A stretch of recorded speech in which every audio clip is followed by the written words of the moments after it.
ladies and gentlemen. Welcome back to another episode of the Marcusi Show. I'm your host, Mark Santinelli. To my right or left, I don't know how this is going to look in post, but as you can see, we're no longer on Zoom. We won't have to do the record and then wait 30 minutes to kind of to restart it. Shout out to the people for this recommendation. Yeah, you guys are the absolute best for figuring this out. But you know, we're on Discord now. Casey, I never thought I'd get you on Discord, but we're gonna give this a shot. Why not? Well, Discord's usually it's an app that I know what Discord is. I know what Discord I've is. always used it as an app to like play games. Marcus just doesn't think I know things. Everybody. No, that's not. I don't know what things are.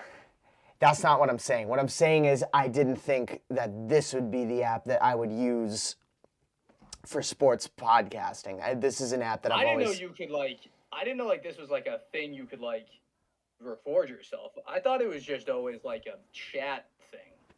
I just knew it was straight up. Well, I'm recording on a different software. This is just like me like recording us doing a video call. Like you can chat in any way, like on a Discord server, but you know, yeah.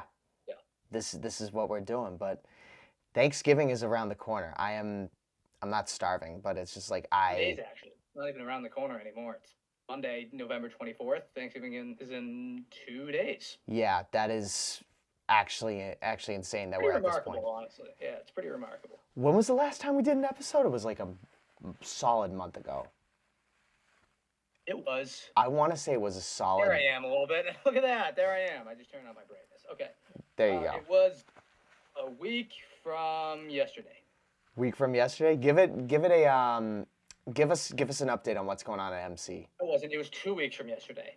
2 weeks?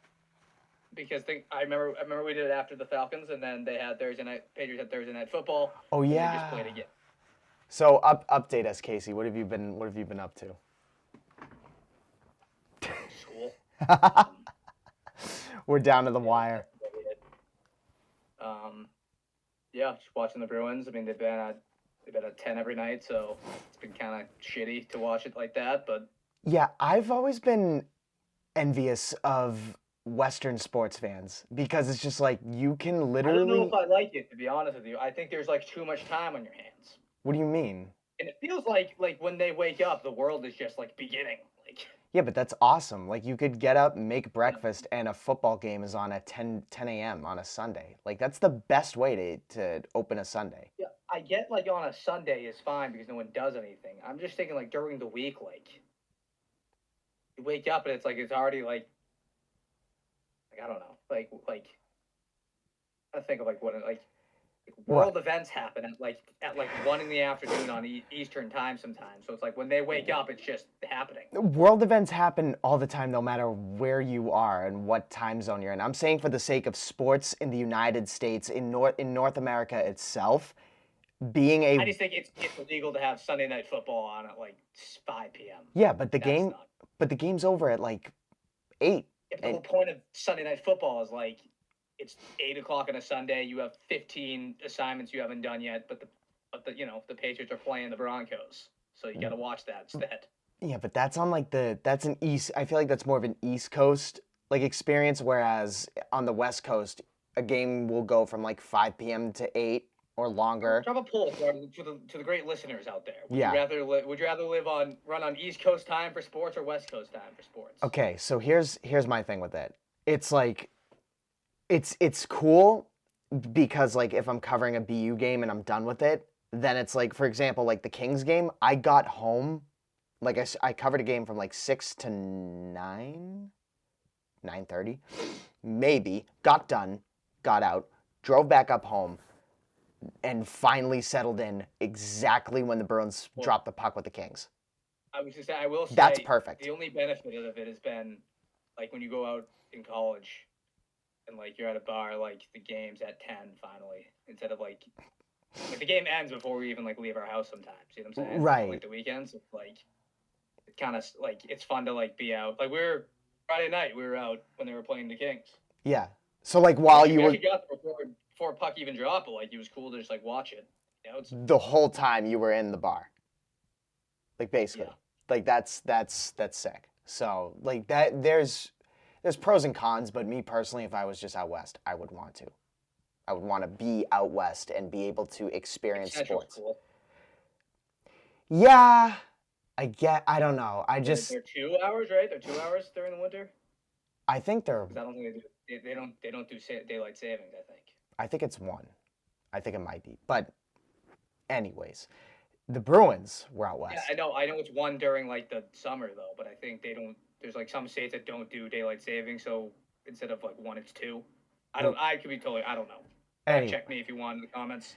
Anyways, the Bruins were out west. We know that, which is why we were up late. Casey. They are. Actually, they're coming. I guess they're coming back to the island, but. Right, they got a 2-day break, and then they play the Islanders Wednesday. Wednesday night. That'll be cool because they'll be back in Burlington. Yeah. So it'll be in Burlington. So if you want to come by, say hi. I got you. It's a normal puck drop. It's a 7 p.m. puck drop, and they're coming off of I don't want to call it a bumpy California road trip, but it's. I'll start it like this.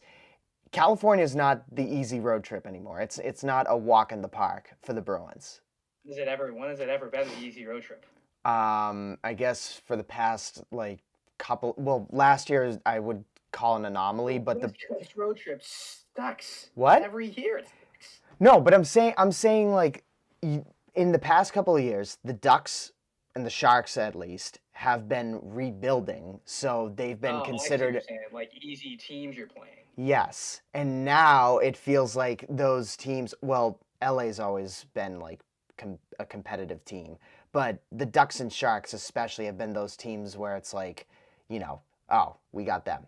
There's not much thought put into it, but this road trip, they looked like entirely different teams in comparison to the Bruins. That's for sure.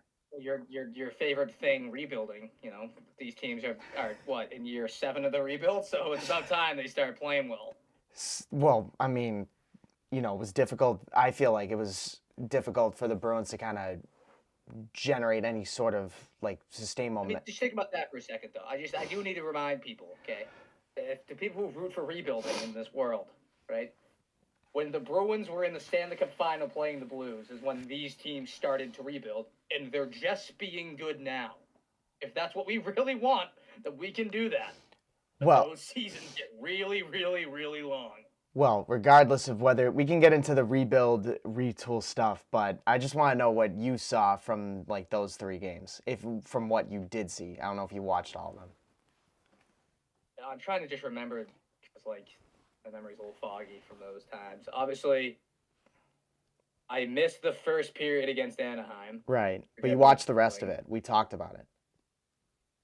Yeah, I know they played pretty well. Actually, no, I didn't. I saw it. I was out somewhere, but I did see. I saw parts of it. And so I know that they played really well in the first period. I watched the highlights back. I guess so. I don't know. Highlights, as we kind of talked about, highlights. It's tough to watch highlights after the fact. Right. It doesn't really show how the game's going. It just shows like the shot on net. Like when someone says like they control play, I mean like how they, how they're skating through the neutral zone and whatnot. But Joe Stahl obviously kind of goaled you a little bit. Oh my God. It's unfortunate. Him and I'll just allude to the young teams here. Like him and Askarov just absolutely goalied you. You've kind of been goalied this whole trip, honestly. I mean, you won 2-1 against LA, so like. So here's who's the LA goalie? Is it Kemper? Kemper. Yeah, he stuck the leg out of Pasternak. Yeah. Apologize. We'll get to, by the way. What, you want to get to that? I don't know. It was interesting. Well, the people who defend Kemper are crazy, but I don't know. My big thing with this whole trip in terms of like the Bruins aspect is I feel like one, the league has definitely shifted with the opponents out west, but also I just think offensively outside of Geeky, I didn't really. I mean, obviously, I think positively the third line. I'll say the third line was generating some chances, but it's just like outside of Geeky, you didn't really see. In that Anaheim game, I guess. Eamon scored. Wasn't it Geeky the other 2 goals? Geeky scored the other 2. Eamon had a nice move to score that, but It's just outside of that. No, we didn't though. Yes, he did. I thought it was a good move. That needs to be saved at the NHL level. It was a good move, but you can't get beat 5-0 like that if you're a professional goaltender. What I'm just saying is it was a good move, but in general, offensively, I feel like the Bruins didn't get much outside of anybody except for Geeky scoring. It feel like even Pasternak was kind of nowhere to be seen on this trip. Well, I know he was assisting a lot, but like it didn't seem like. That's another thing I need to get to. Anyway, my point is this. I was gonna say, they lost in the way that we kind of thought they were going to lose this year. Right. Where they're gonna be in the game, I guess, for most of it. And then they're just not gonna have the speed or the talent to overcome it. That was true in Anaheim. They played really well defensively against the Kings, but even that had to go to overtime, right? You gave up a goal in the third period. That game was so defensive. It was insane.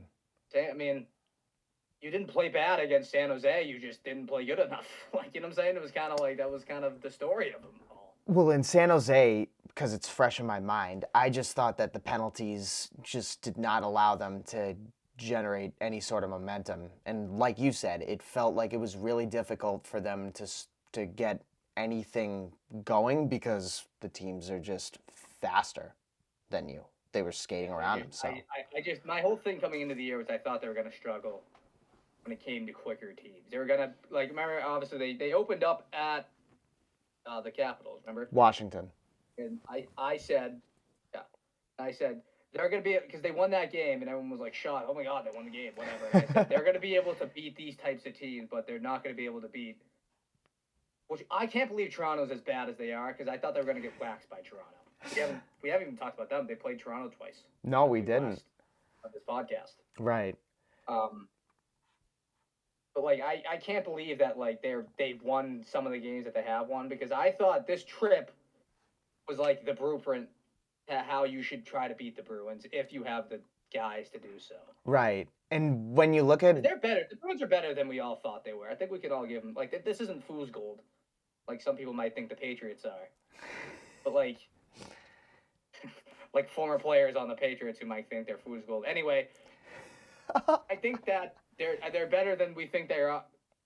That we thought they were going to be.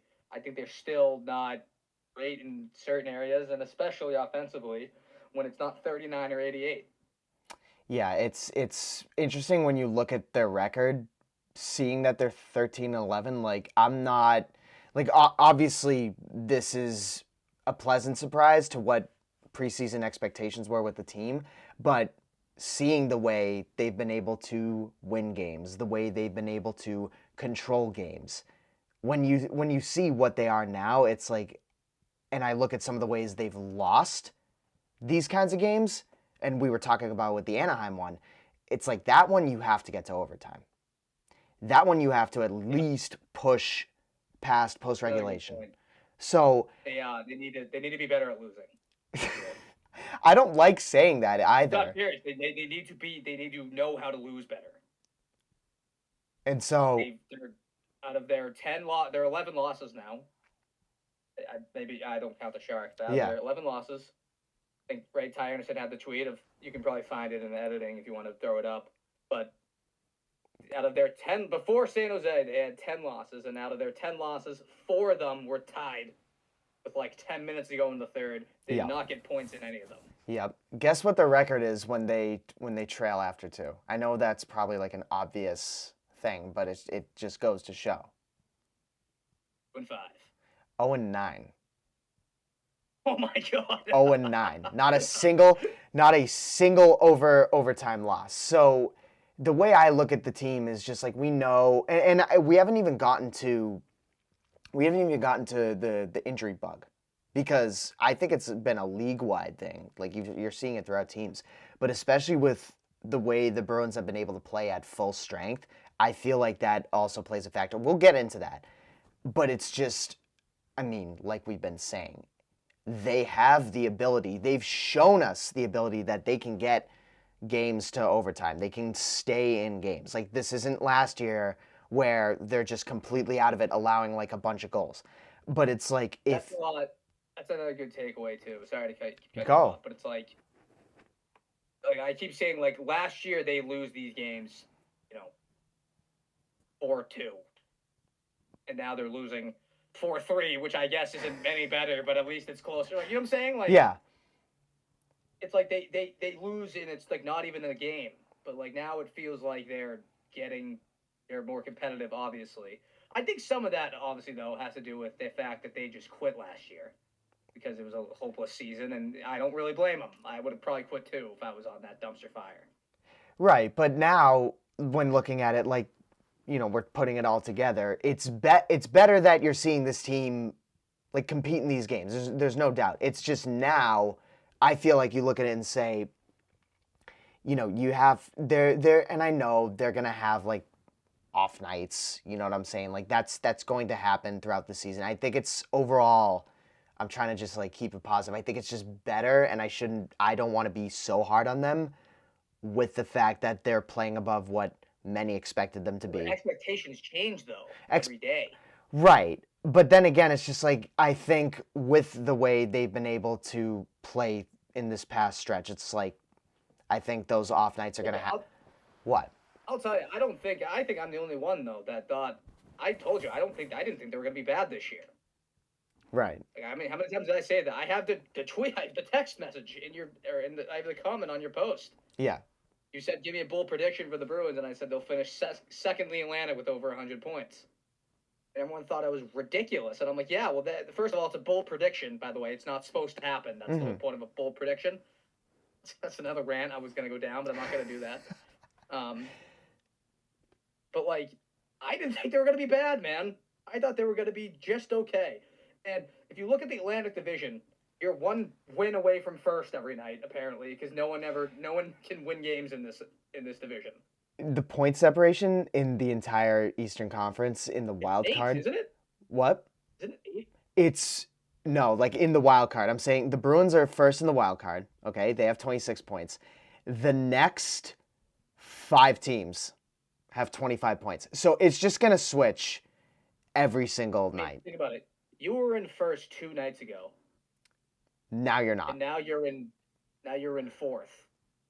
Well, Detroit's first now with 27. Like it's so the margin for error. Like what I'm trying to say now, and I really want to like touch on this. It's just like expectations change. What you're talking about. So the expectation now, Casey, is the margin for error. I think is just like shrinking, and we're this early into the year. What's the thing you always like to bring up too around Thanksgiving? Well, that's the thing. I saw another tweet that said, like, I don't know if that's going to really apply to this year, to be honest with you, looking at the standings. But how so? Because like everyone's within. I mean, Detroit and Detroit and Toronto are separated by 6 points. Oh my God! Looking at the top and then the bottom, that's actually insane to. That's insane to like look at that. So, as of today, obviously November 24th. I mean, yeah, you're 2 wins away from like second place at all times in the Atlantic Division. And you're 2 losses from the bottom. Exactly. So what I always like to bring up, and this is a Felger and Maz stat that I got it from, but I guess it's true. I don't know. People keep bringing it up. Generally speaking, and this is general, I'm not sure what the specific method is. Marcus, you can maybe find it post-editing if you want to dig deeper on it. Generally, though, around 75% of the teams in a playoff spot at American Thanksgiving make the playoffs. Right. So, but like you said, it's just... That's what? So out of 8 teams, 75% is... Don't ask me to do math, but that's a 3 out of 4 basically. That's 3 out of 4 or 6 out of 8.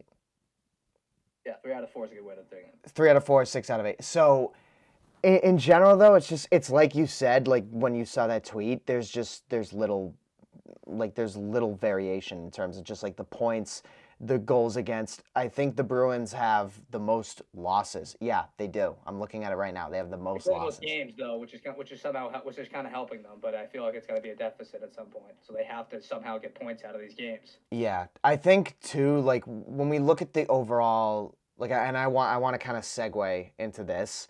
It's just like overall when you look at how the team has been able to hold itself above water. And yes, I know there's a lot with the way the rest of the league is going, but you have to consider the condensed schedule, the injuries that they've had to go through. You don't have a veteran presence on your wing in Victor Arvidsson. You don't have Casey Middlestat, who I thought has been one of our best forwards, starting the year.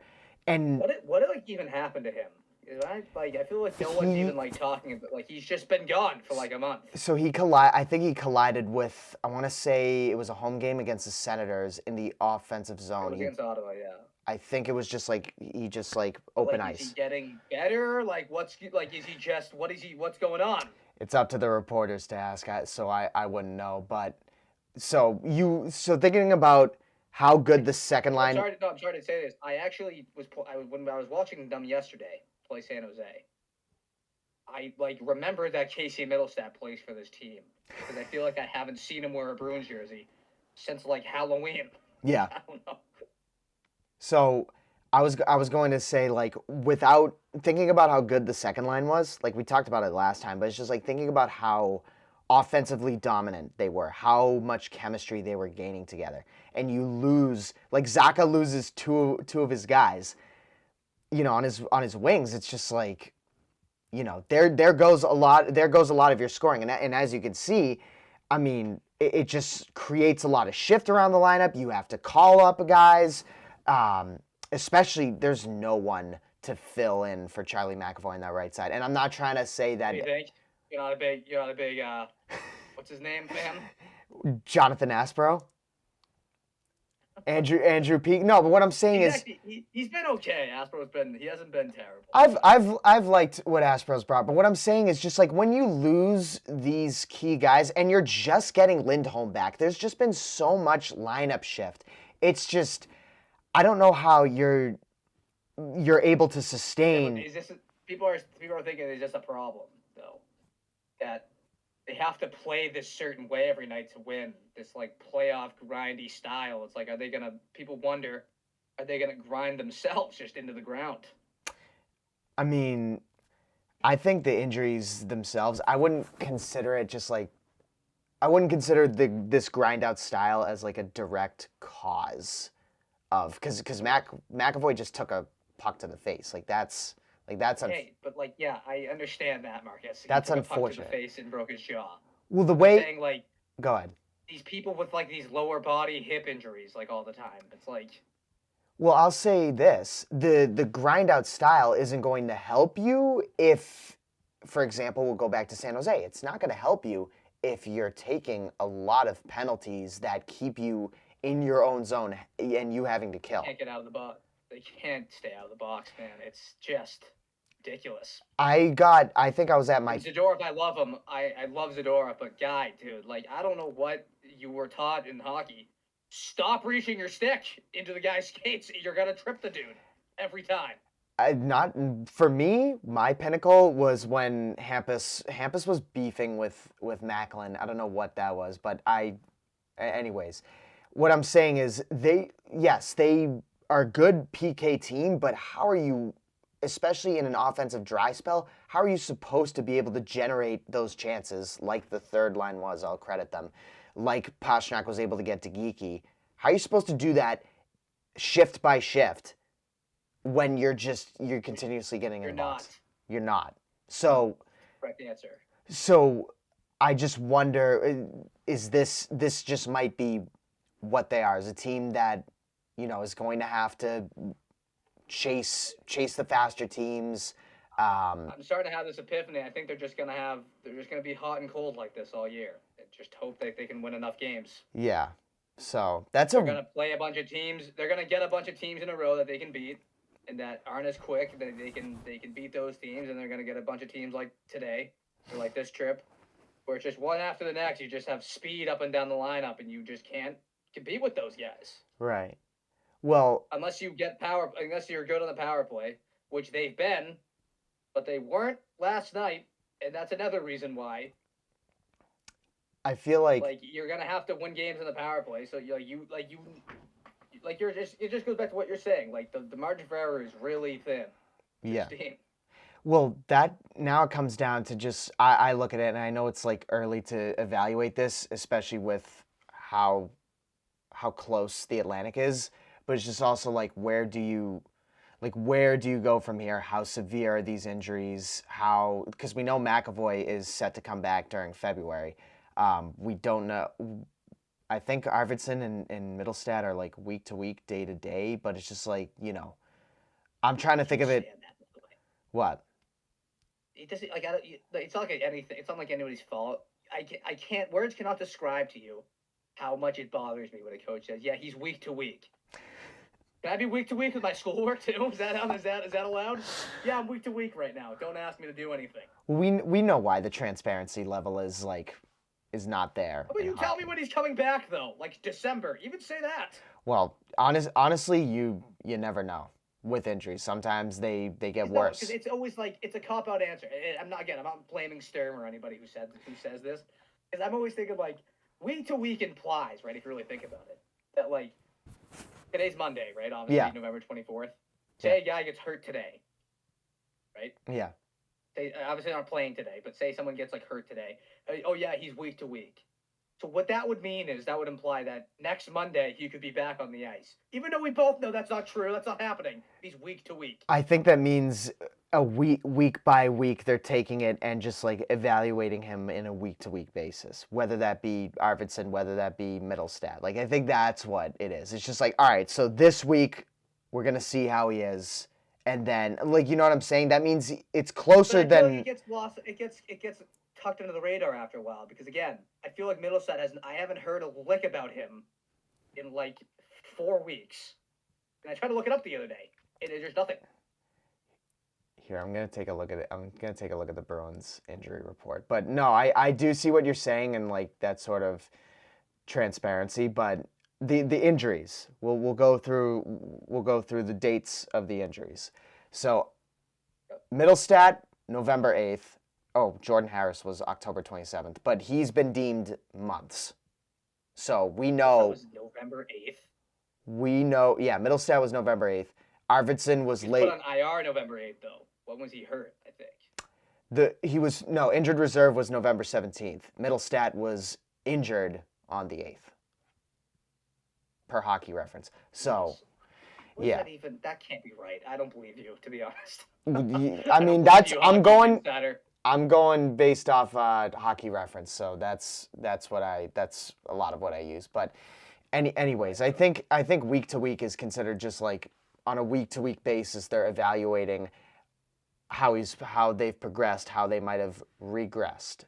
That's the kind of thing. Whereas like McAvoy, IR, you're not playing for a while. I don't know if you saw the photo of him. He's not playing for a while. Did you see him? Yes, I did. So I don't want to go too deep into it. He was pretty good for like what I thought he was gonna have a bit of a like. I don't know what I was expecting. I'm not a doctor, but I don't know either. I thought honestly. he looked decently. I thought he looked pretty decent, giving he ate a puck to the mouth. Right.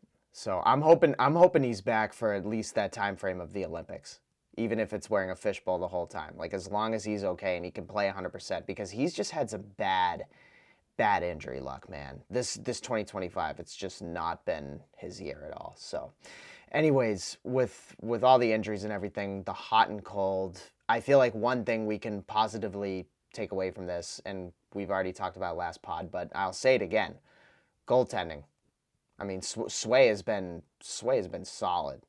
I've loved watching him. He's up to 30. They need to be better though. If they're gonna score one goal every night, he can't be that. He needs to be better than that. Right. But it's just like, I think for when you're talking about the case of just like where the team is able to be like on a hot streak, where they've been able to be on a cold streak, I continuously look at, I look at Sway and I'm like, he's just been consistently just like solid. And I'm fine with that. He's been solid. I would like him to steal a game or two. I guess he stole LA, so I guess I'm wrong on that. I think Corpusalo stinks, by the way. I'm sorry. I think this experiment is not working.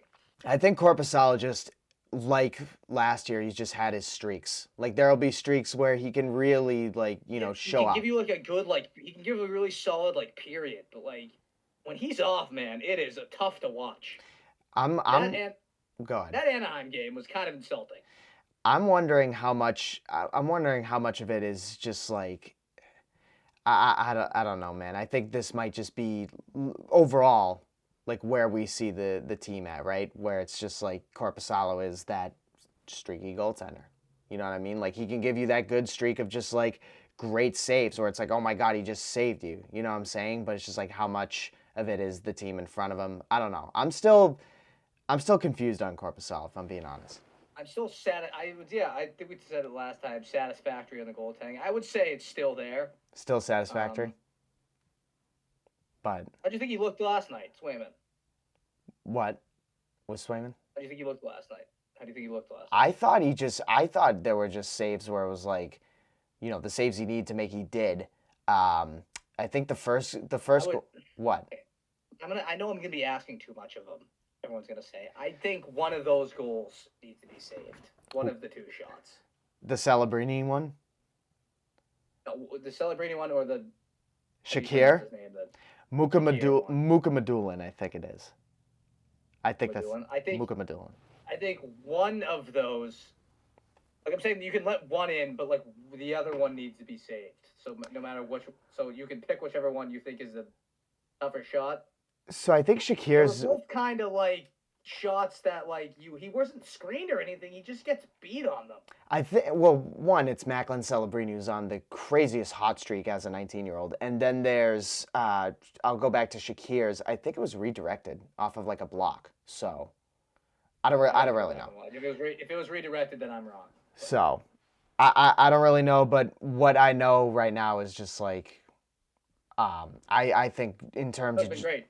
In terms of just awesome. Here's the thing. In terms of just everything, in terms of everything that we've talked about with this team, I'd say the most stagnant has been in the crease for me.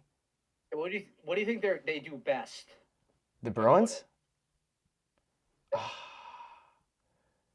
That's you got to pick offense, defense, or goaltending. What do you think they're best at? Honestly, so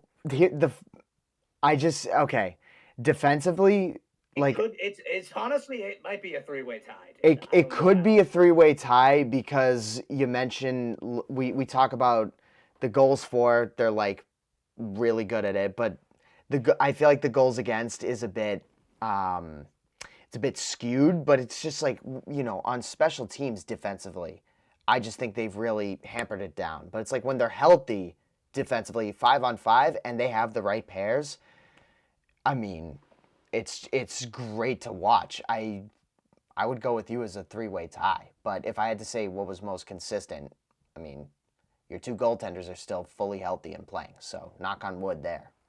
That's what I have to go with. I probably have to agree with that. But you know, anyways, I want to do a mailbag. I texted you and I was like, yeah, this is bad. I think this is a good thing to do because I'm always interested to see what the people want to know. I think I'm better at answering questions and coming up with stuff to talk about, man.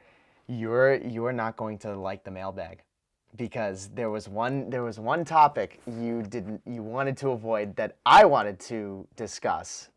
Well, go ahead, speak it, and I'll give my piece on it, and I'll tell everyone why it's stupid, the stupidest thing in the world.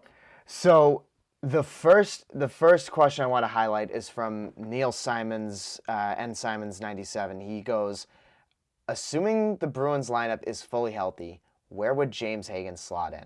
First question's a prospect one. I don't know. I don't hate that. That's a fine question. Okay. I just can't do the, would you see Di Letourneau score? I'm not doing that, guys. Nice. He plays for BC, one of the best college hockey teams in the world. He's pretty good at hockey if you didn't know. He was drafted first in the first round by a National Hockey League team. He should be pretty good. Yeah, but God forbid, like, we have a player who goes from not scoring at all in his freshman season, going from a broken hand to having a very difficult. I will debate this. We can debate this, and I'm going to do it.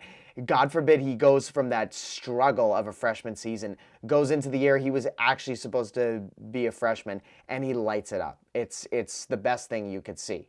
When I go from failing to passing in my He's not. my class mark, should I get extra credit for that or no? Can I get a highlight reel posted for He me? was 'Cause supposed. I got an 80 on my test instead of a 0. I cannot stand your school analogies to prospects. He was always considered, and I'm going to use a school term. He was always considered to be a what? I've always been considered a good student, but I had a bad year. So can I get the bounce back highlight now? Ah, he was considered a project no matter what.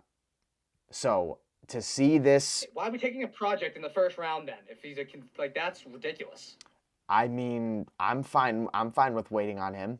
If he's this, if he's this solid of a top 6, top 9, like, To the audience, to the person who asked the question, by the way, we'll answer your question. We will Now answer your question. Just in this debate. I'm just saying it's a positive to look at a 6'7" top 9 forward with that kind of skill, with that kind of offensive upside. I look at that and I say that's great. That's something I want to see. Yeah, it is great. But that's where the discussion ends.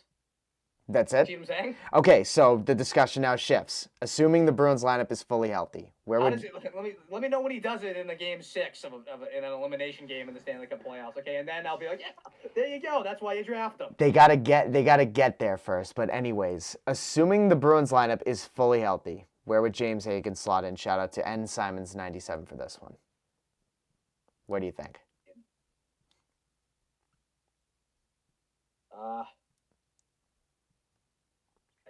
I don't even think he would slot in. Well, it really depends what you want to do with Minton. With Frazier?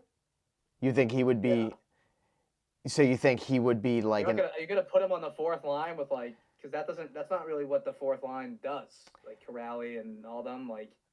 So. You know. In a future sense, I thought about this for a bit, but it's just like in a future sense, when it comes to where you would be at that point in the season, okay? Let's fast forward to a hypothetical March. But I think he's saying now though, if he makes it like right now, like today. Oh, you said fully healthy, but like healthy today. But let's be realistic. James Higgins is not going to be. He does not have the eligibility to potentially be on this roster until March when his Boston College season ends. So let's go to the realism. Realistically, I have my answer, but go ahead. I was gonna say realistically, you would have to, and I know this is probably not where we want to go with this, but it's just like you would. I think for a realistic sense, you would want to go into what happens with the trade deadline, where the Bruins from there, where's Higgins at that point. Yeah, I mean, those are 3 things that we need to think about. Where is the center depth? Would you put him on the wing? Would you even put him in Boston? I think those are questions. That's what I'm thinking about as well, like the wings and all that. I have my answer though. Go ahead. And I think it's great. Put him on the first line, and let's do the thing. Just throw him right in. Have him play with Geeky and Pasternak. I would absolutely best case scenario if he continues to play the way he is at Boston College, because he's starting to take over. I don't believe in like the game has changed. I feel like now, like everyone's like, yeah, you got to start that kid slow. All these kids are getting put on like the first power play unit. Like, you know what I'm saying? Mm-hmm. 3 days into training camp nowadays. So it's like, I don't think it's like but he's got to go up against like everyone. I feel like there's like hockey people out there, like hardos. They're always like, if you put him in at first line center, he's gonna have to go up against Alexander Barkov. Like, you know what I'm saying? Like, no, yeah. That's not even how the game works anymore. No one does really matchups except for face-offs. Like, right. You know what I'm saying? I just think that for me right now, I don't think there's much difficulty for it. I would certainly want to see him in the top 6. Like, I don't want to. So I'm just. Go ahead. My thing is, you obviously can't take Lindholm off the dot for his face-offness, right? So that's what I was trying to debate. And then, like, if Middlestad's back, he's been pretty good on the wing, and Arvidsson's a wing. Mm-hmm. You're not gonna not play those two because you've paid them. Right. Geeky and Pasternak feel like a Bergeron Marchand. Like, you can't separate them right now. They're so good together. It's just for. So, I would put Hustadinov on the fourth, and then I would put him on the first. Right. And then whoever that means is out on the fourth. I don't even know who the fourth line is. It's Janot and. It's Corrali. Who else? So right now it's Tufty, Corrali, and Asamont, but it would probably not be that by that point. It would be, I would assume.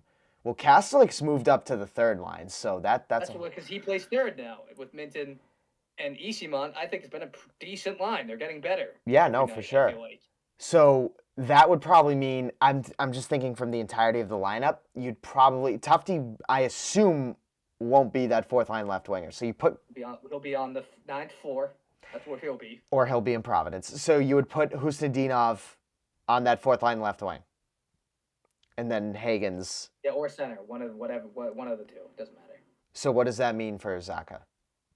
If that's the case. See, this is what. What? Where does he play now? So wait. We have to visualize this. You're thinking. When we're thinking about where Hagens would be. This is the problem with having centers who can also play wing. This is what I'm saying is, I don't think I can truly answer it. Like, yeah, I want him in the top 6. If you don't put him in the top 6, what are we doing? That's my take on it. But it's also just like you cannot truly know without understanding where Hagens is going to be at that point, where the Bruins are lineup wise at that point. We don't know what. This is your 9. This is your 9 fully healthy. This is your 4 lines of forwards, right? Yeah. With James Hagens. Down the middle. Okay? Yeah.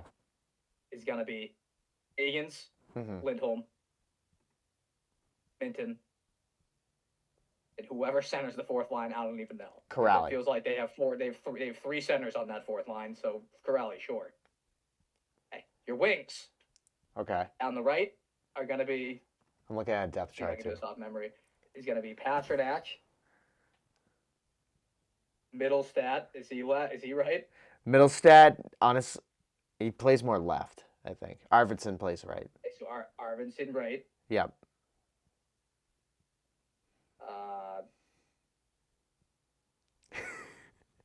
Zacha right. Kastelik right. Okay. Iki on the left. Yep. Middlestad on the left.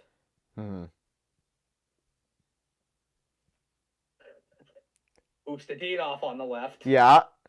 No, Esamont on the left. Ustadinov on the left on the fourth line. So no Tanner? He plays right on the fourth line. Oh, you're gonna put him right. Okay, yeah, there you go. All right. Whatever their hands are. I'm just trying to remember off memory. Yeah. So honestly, I think we just go back to like the entirety of where the team's at. I would not be surprised whatsoever if... I think Arvidsson and Zacha might be a flip of a coin. Like, you know what I'm saying? Like whether you want to put, for like matchups, whatever, if you want to put him on the second and then Arvidsson on the third, or vice versa. I don't know. It feels weird to have Zacha on the third line, so I feel like now that I'm saying that, I think he's probably going to be on the second line. Yeah. See, this is the thing. So we don't know like where the lineup is going to be. I personally I wouldn't even be surprised if they put him in Providence to like. My rationale of putting him on the first line though is James Hagens is. If they could get Hustadinov to have like a career year on the first line, just imagine what they could do with Hagens. Yeah. It's just anyone who can be slotted in between those guys with that chemistry. I mean, it seems so, but it's also, I feel like Hagens and Hustadinov have like that mentality where it's like they're not afraid to go and get the puck. They're not afraid to like be impactful in that aspect. They're not passive in their offensive games, and even then in their 200-foot games. So, that only helps them. But yeah, no, I think personally to just like wrap up on this question because we definitely workshopped it for a Yeah, we'll bit. rapid fire. We'll rapid fire it some more. It was a good question. It's tough right now because there's so many guys out of the lineup. Yeah, I know it is annoying. So I don't even know how what will be at this point. But we can come back to this and see First what line center. First line center. first line center. Call it now. I'm Thank you gonna. for the question. I can't have an answer, but we'll see. So we did talk about Jonas Corposalo, but it's just like, do you think this is from VRman_the_goat. Thank you for the question, and he says, or he asks, do you think the Bruins will keep Jonas Corposalo? What does that mean? Like? I Come on, today? Yeah, I do think he'll like yes. So I think there's been a lot of discussion about like, do you trade him? Like ever since the season began. Who would trade for him? Like I don't.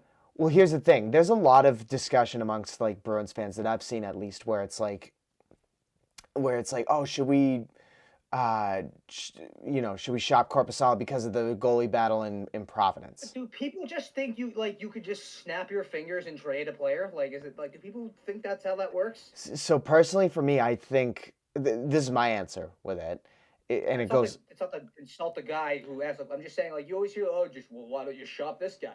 Who are you get? What are you gonna get for him? A box of nails? Like... So this goes off of your rationale. And it's just like I don't see how the Bruins could, or what deal the Bruins could get with that. And even then, like I'll come back to it.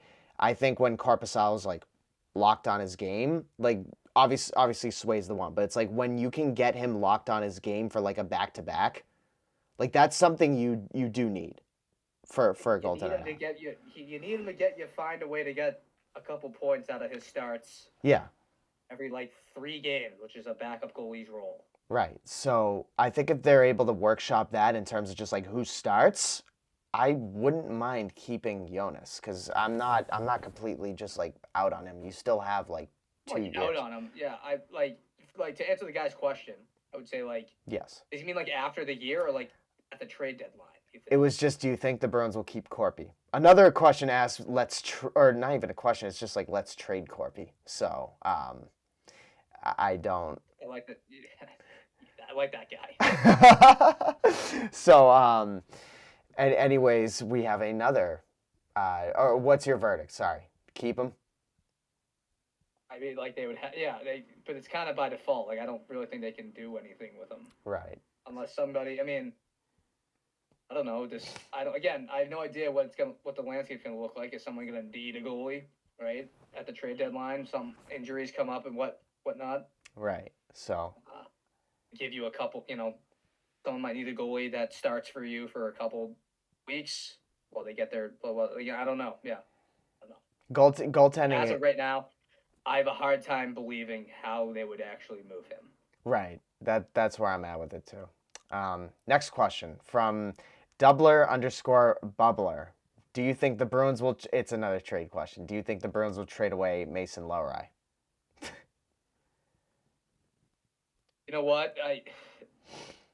I think it's more yes now than it was even a month ago. I think you can agree with that. Wow, how so? I want to hear your rationale on this. Everyone thought he was like this kind of, this great. He was going to be the. I mean, he's still young, I know, but I'm just saying everyone was kind of expecting him coming into the year to be this really great offensive producing player, but like.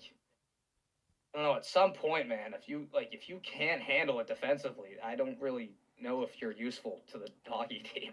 So my thing with that is that with Lohrei is personally, I think if like he was, remember when that stretch when he wasn't playing. First of all, that only if you wanted to get the most value out of him, that's not going to help. Right. Yeah. That's not going to help with him. At the same time, I do agree that defensively, like his prowess has frustrated me at times. I only think that if he has, we obviously know the offensive mind is there. Like we know what he can do. I just don't know what it's going to take for him to round out his defensive game to kind of solidify it. So I'm just really curious in his trajectory how he's going to mold that. It's kind of where I'm at. Is like, at what point does it just become like this is who he is? I was just You about to know, ask that. So, we kind of saw that with McAvoy, right, right? Like he never really took that step into being like the top 5 guy. Just right. kind of stayed put at like top 10. So I look at Laura and I say, it's just like, do I think the Bruins will trade him away? I would say no. Yeah, I would say no right now. Well, right now, because I just look at what he brings to the table outside of him. Yes, you have Hampus Lindholm, but You also it's need defensemen right now. So you need defensemen. So I don't yes, see them trading. Like in the next week, I don't see them trading. Again, no.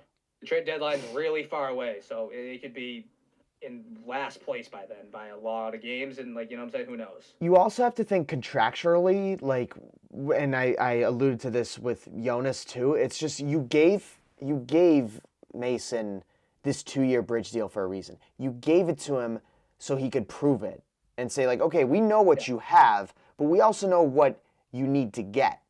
So go and prove to us that you deserve more than a bridge deal, right? So we know what he provides, but it's just like I think they're giving him this time to prove himself in a timeline where the Bruins, I'd say, are still figuring out what they can be, where they are in terms of the rest of the league. This is also a good time for Mason to do that. So I hope that he can do that. I don't think we're just like pressing the trade button like we were at last year. He's gonna have to. He's gonna have to, you know, develop a little bit with McAvoy out, man. I mean, you know what I'm saying? It's kind of. I know it's kind of a lot to put on him a little bit because he's still young, but it's like he needs to accelerate. I think he needs to accelerate a little bit in Yeah. development this year. And I also think that with the absence of McAvoy, we saw how much of his offensive output was there. In the playmaking aspect, McAvoy, oh my God, don't get me started. But yeah, that's now sort of Mason's job. That's now sort of Hampus's job where you guys have to be the play creators. I love Hampus Lindholm, by the way. Yeah. I think he runs the power play way better than McAvoy does, and I think he always has. So here's the thing though, right? But think about when Hampus is absent from the team. Who do you have left that has that offensive mind with a left-handed stick? So I personally, with that reasoning, it's why I would keep Mason. So, and this I'll go to the next question just to keep us rolling. Noah_Heaven asks, do you think the depth scoring will rebound where it was earlier in the season? And personally, for me, like, here's the thing. I'll just start right away, and I think injuries have been a huge part of why the scoring has kind of dried out. But also, I do think that if they persist, I don't know how you're going to be able to get that sort of scoring if you don't look to your younger, more skilled players down in Providence. That's my reasoning. You guys know. I'm a Providence. Great answer, for sure.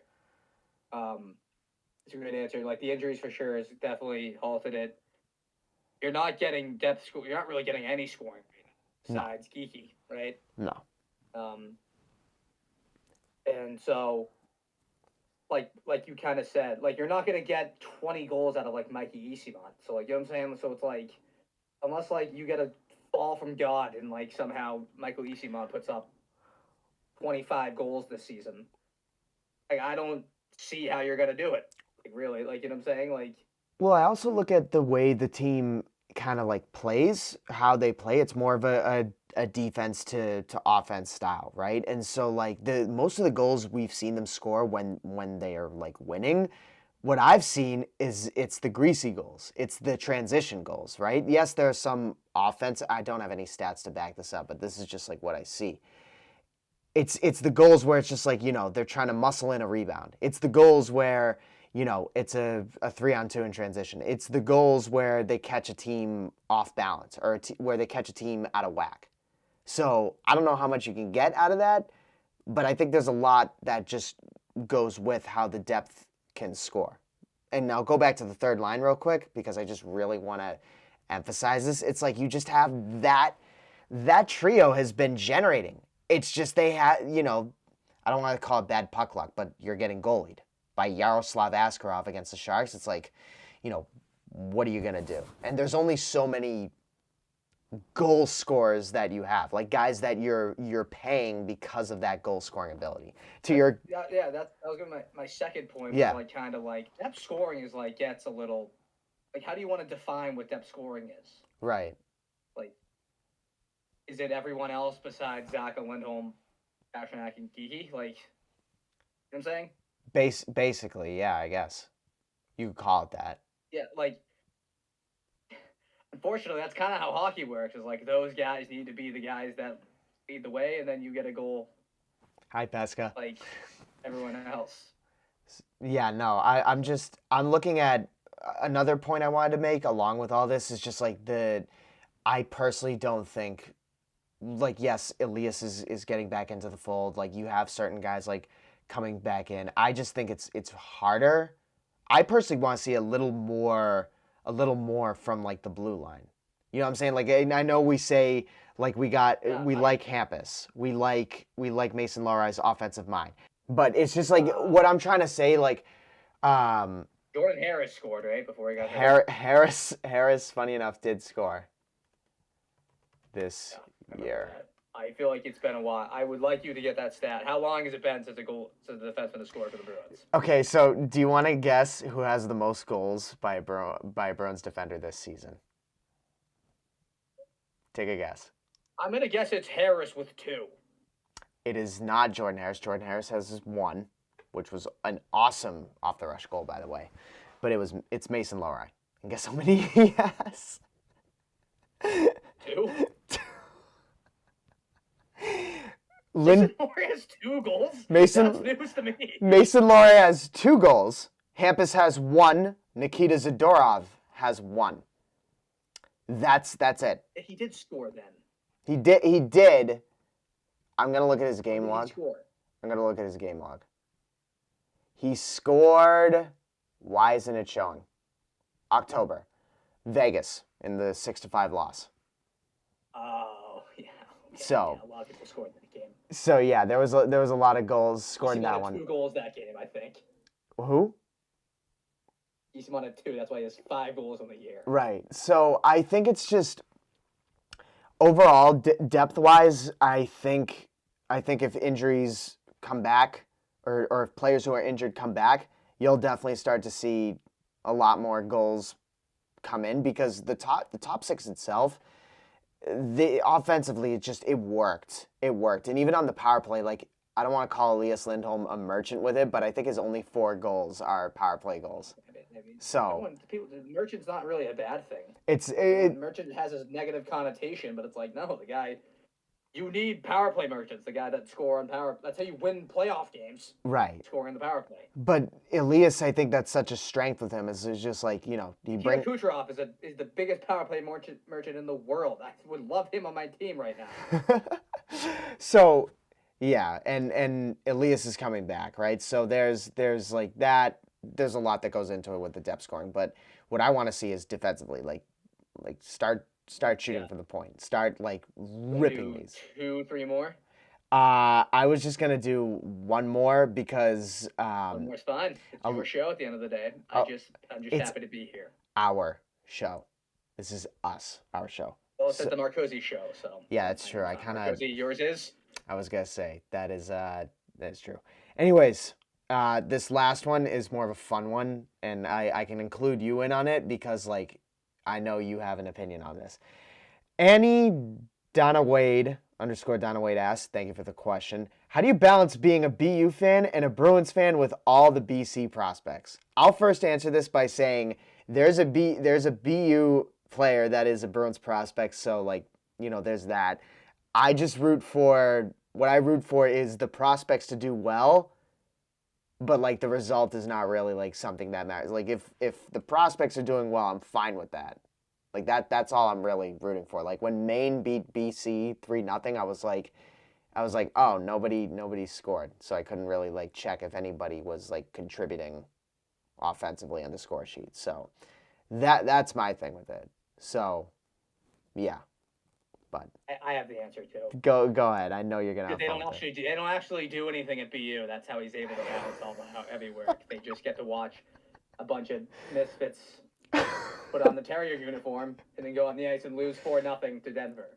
We haven't even played Denver, which would be no. I know. Merrimack plays Notre Dame this week. Oh my God, that's gonna be a blast. Did you get tickets? It's Wednesday, but I can't go. Oh, that's brutal. But that's a good It's game. like 2 in the afternoon too, which is kind of tough. But that's interesting. But no, I don't know. I think they're trying to give the players the night off. I have no idea. Yeah. That'll be fun. Yeah. I mean, I don't know who's going to that. I don't think anyone's going to be here, but Smitty's going to. I mean, honest, of course they do. So I think it's just like college hockey. Kind of, it's like you hope they do well for everyone except you and Merrimack, right? Like. What I do is just like I just always root for BU and Merrimack, but it's just like, you hope that, like, I'll look at the stat sheet and I'll see like Pelosi dominates, and then I'll see like Walsh dominating. Like if in Zellers, like if I just see these players continuously developing on Boston College, that's all I care about. I feel like I'm supposed to like hate BC, but like my grandfather, may he rest in peace, went to BC. Like I don't really have any ties to like BU, so I feel like I honestly like BC better than BU. Sorry to tell you that. Nah, it's all right. It's just for me I'm just overall like a BU Merrimack first, but it's just like I'm a college hockey fan, and just seeing college hockey be the main overall in the NHL talk. We could talk about this for days, or at least I could. Seeing college hockey be the hotbed for where prospects go to like develop and play, it's the greatest thing. It is cool because it's like a second like college football in a way of like. Yes. Like college hockey actually matters now. Like it used to just not be like everyone just played juniors and they would just go to the AHL. Yep. But now it's like these teams want to play for schools, which is awesome. I will say this though, latest hockey rankings come out. Yeah. One Hockey East team in the top 10. I think that's a little ridiculous. A little? Hockey East has had a bit of a difficulty. Like it's sneaky a down year, yeah, for that. It's sneaky, but I will say overall in like the college hockey aspect, like you and I can talk to this. Like seeing. Yeah, but they're. What? Go ahead. Sorry. Okay, I was gonna say. We just did that. I was going to say going to Merrimack and seeing like Celebrini, Hudson, go to like all those guys come in through that rank. It's a weird experience. No, but it's awesome. Merrimack College is not like it's not like it's like McKenna at Penn State. It's like. But it's awesome though. I don't know. Like I was sitting in like the stands and like it's like that is the number 1 overall draft pick in the NHL. Like 2 feet away from me. In the rink. Right now, like. In the rink. It's insane. Yeah. So it's free to students, so I didn't have to pay to watch them. And it's awesome. Like that's been the college experience. It's like you've seen Celebrini, you've seen like Gauthier, you've seen these guys play. So that's all that. Yeah. So and just the fact that like the player gets drafted and then like they're a draft pick of that team, and it's like, oh, here's the Bruins draft pick. Like when I look at James Hagens and I'm like that guy's a Bruins draft pick. Like that's awesome. Like I love that. So. You think football should do it? This debate. I'd be interested to see where college football would go and how much intrigue I would have with it if there was a Patriots. Because, okay, Would that be fun? You think? Like. Yeah. If like these guys get drafted like 4 years in advance, and it's like, yeah, that guy he's a Patriots draft pick. Well, it's like they can't draft him until like what 3 years? Like I forget. There's a certain age. I think though it's because the lack of games. Like in football, you only play like once a week your whole life, right? So like in hockey, you can play it year round, and you can't really do that with football because that's too heavy on the body. So I think it's just no one knows if these guys can play until they get to the college level. Like you know what I'm saying? Well, it's also no. I'm saying like. In college, you shorten like the years that it takes. Like you can draft a football player within like their first year of college, and then it's just like they can continue to opt to play like college football if they want to continue to develop. Like for example, a Patriots 3rd round like wide receiver. Like who's the guy we picked from Washington State? We're off the rails at this point. I don't care, but this is where the conversation is going. Kyle Williams. How often has that guy played this season? I haven't watched, but I haven't heard of it much about him. Well, so the thing is that Give me the thing. Drake May's playing at an MVP level right now, right? Yeah. However, the only guy on the team it seems like he can't complete a pass to is number 18, Kyle Williams. That's so people are kind of wondering now that if it's like a him thing and not Drake May. So, but here's where it comes to what if Kyle Williams stayed at school for another year and developed his game a little more? I don't know. I don't think that's allowed though, is what I'm saying. I think I'm asking you what if it was like allowed though. It would be cool. I just think it's cool that the NHL. I think it's cool that the sport of hockey has that like it's intertwined between college. Like this is a draft pick of a team in the NHL. It's. Before you guys get mad at me, by the way, I'm still well aware that he scored that Kyle Williams caught the touchdown pass against Tampa. I remembered it. Absolutely has wheels, by the way, Kyle Williams. That's why he was drafted. Right. So once he can figure out the rest of like the catching the ball thing, which is pretty important as a receiver, I think he'll be all right. Right. So, oh my God, we've gone on for quite a bit. I don't know if there's anything else you want to talk about, but that's what I have for the Bruins questions. We did. Another podcast is in the books. It's gonna be cool. Another podcast in the books. We're gonna try to get on a schedule, everyone out there. We just, school is kind of. School definitely takes precedent, and sometimes when you're hungover on Sunday, you don't really have time to make a podcast. You kind of have to just study your ass off for the week. So study off, and also continuously stay on top of schoolwork. I'm glad that we got this in because I gotta even though it's Thanksgiving week, I still have a bunch of schoolwork to get to, which is what. Yeah. So. But the only thing I would say is thank you to Marcus. Marcus is the brain behind this operation, so definitely subscribe to his show. Leave a comment. DM us if you want questions, or DM him and we'll answer them next week. We'll do this. We'll try to do this every video. I think it's a pretty good way to end off the show. Absolutely. And you are the brawn of the words. Happy Thanksgiving to those who celebrate. I would assume most people do though, because it's not a religion holiday. What's your plate look like? Like wherever you're going, tell me your Thanksgiving plans and what It's a good topic to end on for sure. Come on, give it to me. I'm taking ideas. All right, I'm not like a food guy. Okay. What does that mean? I'm not I don't go too ridiculous with it. I have my foods that I kind of like to eat on Thanksgiving, and that's really it. Okay. Turkey, obviously. Are you a turkey fan, by the way? No. I'm a turkey. We're back at doing this on the radio show. I'm a turkey. I like the skin. That's it. Don't give me maybe a turkey leg. Any turkey near the bone, I take. Near the bone. Like a slice of turkey guy. Don't give me a slice of turkey. It's a waste of taste. What food do you eat? So we recently started going to my tia's, and she makes ham, and it's just better. Yeah, but that's it's just better. I don't know. It bugs me though. Of course it's better. But that's what the thing is, you eat turkey on Thanksgiving. That's the point of it. So if I can't get a leg, then it's what am I doing with my protein? That's where I'm at. I'm just gonna dump peas onto my mashed potato and gravy, which is what I do. But continue.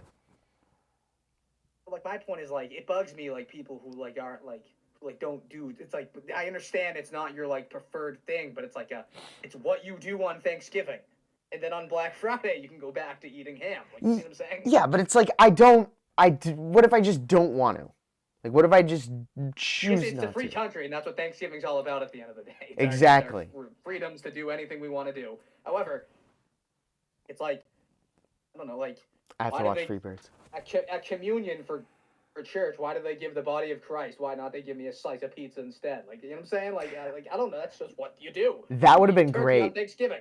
That would have been great in second grade. But no, anyways, what I do is I'll do turkey leg. Has to be a leg. Potatoes, gravy, peas. Shoot, what else is on the docket? You've already forgotten one thing, so I'm not even gonna. Wait, what did I forget? You're already an amateur at this. What did I forget? Here's my plate, and then you can go ahead. Compare notes with yours, and you can make adjustments to your plate go after. Ahead. Okay. Turkey. Yep. That's what's on our table. Absolutely. In the Casey family, that's what we eat because we're normal people. Absolutely. Just kidding. No, it's fine. Turkey with gravy on it. Obviously, I'm not a psychopath. That needs to happen. Yep. Okay. You're not eating dry turkey. That's ridiculous. Turkey with gravy. Possibly mashed potatoes if I'm feeling it. I'm not a big mashed potato guy. I'm gonna preface that right now. Okay. But I do like a little bit of it, so I'll usually throw that on there just to have some balance. All right. Lasagna. Oh, wait, we've talked about this.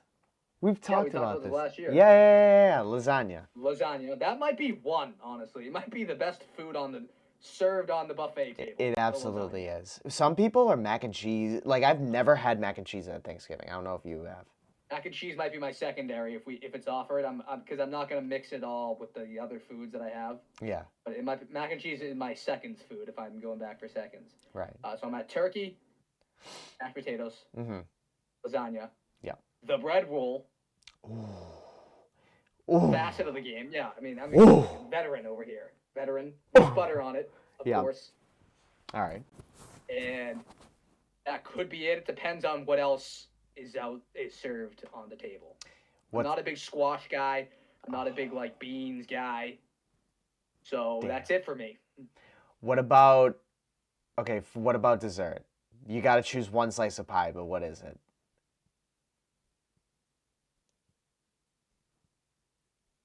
Give me options. He's thinking. Okay, so I'm thinking. Last I thought, obviously, as an Italian, there's tiramisu. Like, you got to have that.